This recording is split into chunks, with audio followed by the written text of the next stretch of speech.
ஓம் நமச்சிவாய வாழ்க. நாதந்தாள் வாழ்க. இமைப்பொழுதும் என் நெஞ்சில் நீங்காதான் தாழ் வாழ்க. வாழ்க வளமுடன். அனைவருக்கும் இனிய வணக்கங்கள். நிகழும் ஸ்ரீ மங்களகரமான சோபகிருது ஆண்டு தை மாதம் 18ஆம் தேதி வியாழக்கிழமை அன்று சஷ்டி திதியில் சித்திரை நட்சத்திரத்தில் திருதி நாமயோகத்தில் வணிசை கரணத்தில் சித்தயோகம் கூடிய நன்னாளில் இந்த சீர்மிகு பிப்ரவரி மாதம் பிறக்கிறது. பிறக்கப் போகும் இம்மாதம் உங்கள் வாழ்வில் வளமும் நலமும் செல்வ செழிப்பும் பெற்று புதிய வாய்ப்புகள் புதிய வெற்றிகளுடன் மங்களகரமாக அமைய எல்லாம் வல்ல இறைவனை உளமாற வேண்டி விரும்பி கேட்டுக்கொள்கிறேன். இம்மாத கிரக நிலைகளை பார்க்கும் போது மேசத்தில் குரு பகவான் சஞ்சாரம் செய்கின்றார். சனி பகவான் கும்பாராசியில் பயணம் செய்கிறார். ராசிக்கு 6ஆம் இடத்தில் கேது பகவானும் 12ஆம் வீட்டில் ராகு பகவானும் பயணம் செய்கின்றனர். சுக்கிரன் புதன் செவ்வாய் ராசிக்கு 9ஆம் இடத்தில் சஞ்சாரம் செய்கின்றனர். ஜனவரி 15ஆம் தேதி சூரிய பகவான் மகர ராசிக்கு மாறியதை தொடர்ந்து பிப்ரவரி 1ஆம் தேதி புதன் பகவானும் பிப்ரவரி 5ஆம் தேதி செவ்வாய் பகவானும் மகர ராசிக்கு பெயர்ச்சியாக உள்ளனர். இதனால் பிப்ரவரி மாதத்தின் தொடக்கத்திலேயே 3 கிரகங்களின் சேர்க்கை நடக்க உள்ளது. மகர ராசியில் சூரியனுடன் புதன் இணைவதால் புதாதித்ய யோகமும் சூரியனுடன் செவ்வாய் இணைவதால் ஆதித்ய மங்கள ராஜயோகமும் உருவாகிறது. இந்த கிரக அமைப்பினால் உங்கள் வாழ்வில் ஏற்படக்கூடிய சுபம் மற்றும் அசுப பலன்கள் என்ன என்பதனை விரிவாக காண்போம். இதுவரை ஆபத்தில் சிக்கி சீரழிந்த உங்கள் வாழ்க்கை பயணம் மாறப்போகிறது. இப்படியும் ஒரு வாழ்க்கையா என மனக்கசப்பில் வாழ்ந்து வந்த உங்களுக்கு இனி வசந்தம் வீசப்போகிறது. இனி யமனே உங்கள் எதிரில் வந்தாலும் சிவனின் அருளால் எதிர்த்து நின்று போராடும் பலம் உங்களை வந்து சேரும். உங்கள் பிறப்பு ஒரு சாபக்கேடு அல்ல, அது சரித்திரம் படைக்கும்.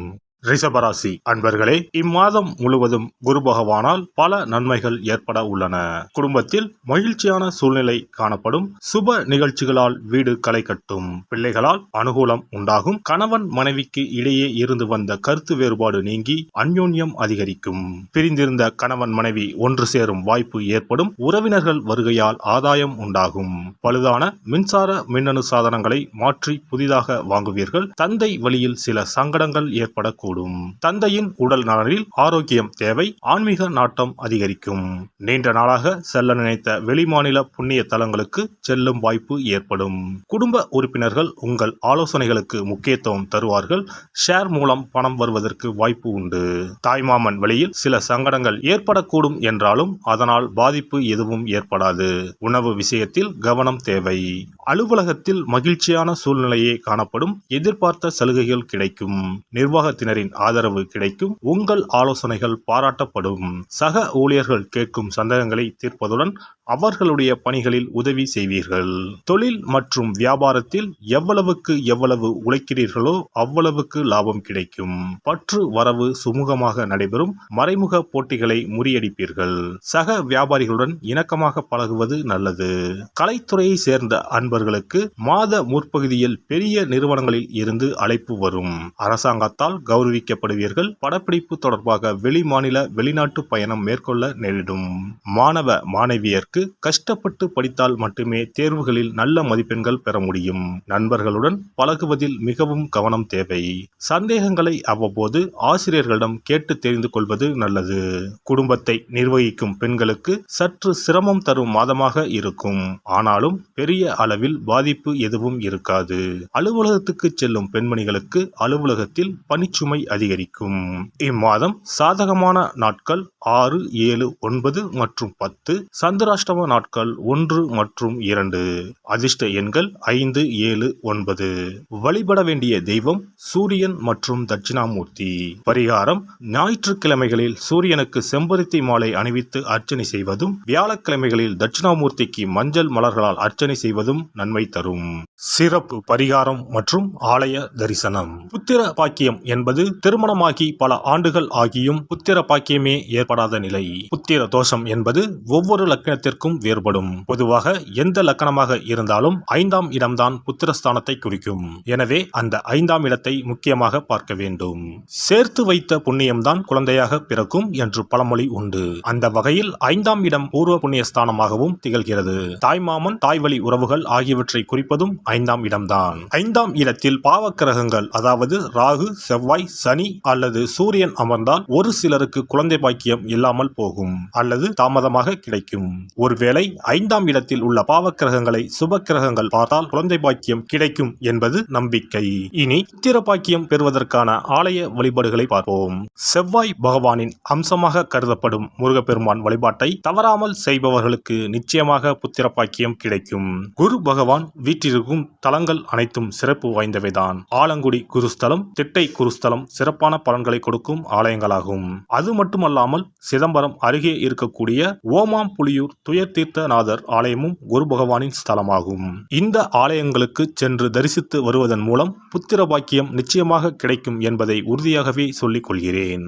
மேலும் வைத்தீஸ்வரன் கோவில் அனைத்து விதமான நோய்களையும் தீர்க்கும் ஆலயம்.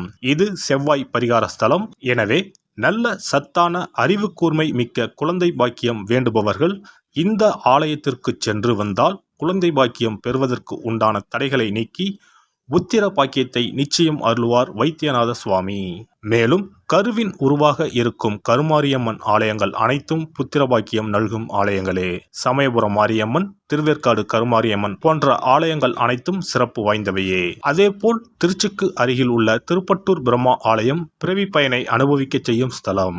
திருப்பட்டூர் பிரம்மாவிடம் வேண்டுதல் வைக்க குழந்தை பாக்கியம் கிடைக்கும். திருச்செங்கோடு அர்த்தநாரீஸ்வரர் ஆலயம் புத்திர பாக்கியத்தை அருளும் முக்கிய ஸ்தலம். குருவாயூர் கிருஷ்ணர் ஆலயமும் ஸ்ரீரங்கம் ரங்கநாதர் ஆலயமும் குழந்தை பாக்கியத்திற்கு வழிகாட்டக்கூடிய வழி கிடைக்கக்கூடிய அற்புத திருத்தலங்கள். இந்த ஆலயங்களில் துலாபாரம் என்னும் வேண்டுதல் வைத்து வந்தால் குழந்தை பாக்கியம் உடனே கிடைக்கும். குழந்தை பேறு பெற்ற லட்சக்கணக்கான பேர் இங்கு வந்து நேர்த்தி கடன் செலுத்துவதை தினந்தோறும் காணலாம். அதேபோல் அத்தி மரத்தை நட்டு வளர்த்து வருவதும் அத்தி மரத்தை பேணி காப்பதும் குழந்தை பாக்கியத்தை தரும். தான தர்மங்களும் புத்திர பாக்கியத்தை தரும். அக்கம் பக்கம் உள்ள குழந்தைகளுக்கு உணவு வழங்குதல், இனிப்புகள் வழங்குதல் போன்ற செயல்கள் புத்திர பாக்கியத்தை தரக்கூடியதாகும். துர்க்கை வழிபாடும் முருகப்பெருமான் வழிபாடும் சிறந்த பரிகார முறைகள். அதிகாலை நேரத்தில் அரச மரத்தை 48 முறை சுற்றி வருவதன் மூலமும் குழந்தை பாக்கியம் நிச்சயம் உண்டாகும்.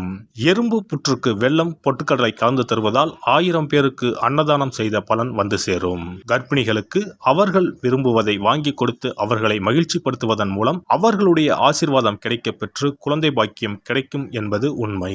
புத்திர தோஷம் உள்ளவர்கள் முதியோர் காப்பகங்களில் உள்ள முதியோருக்கு உணவு உடை வழங்கி அவர்களின் ஆசையை பெற்றால் புத்திர பாக்கியம் கிடைக்கும். மேற்கண்ட ஆலய பரிகாரங்களை முறையாக செய்து நம்பிக்கையோடு வணங்கி வந்தால் குழந்தை பாக்கியம் நிச்சயம் கிடைக்கும். எல்லாம் வல்ல இறையருளால் நீங்களும் உங்கள் அன்பு குடும்பமும் உடல் நலம், நீலாயுள், நிறை செல்வம், உயர் புகழ், மெய்ஞானம் ஓங்கி வாழ்க வளமுடன். இந்த வீடியோ உங்களுக்கு பிடிச்சிருந்தா லைக் பண்ணுங்க, ஷேர் பண்ணுங்க அண்ட் சப்ஸ்கிரைப் பண்ணுங்க. பக்கத்துல இருக்க பெல் ஐகானை கிளிக் பண்ணுங்க. நன்றி, வணக்கம், வாழ்க வளமுடன்.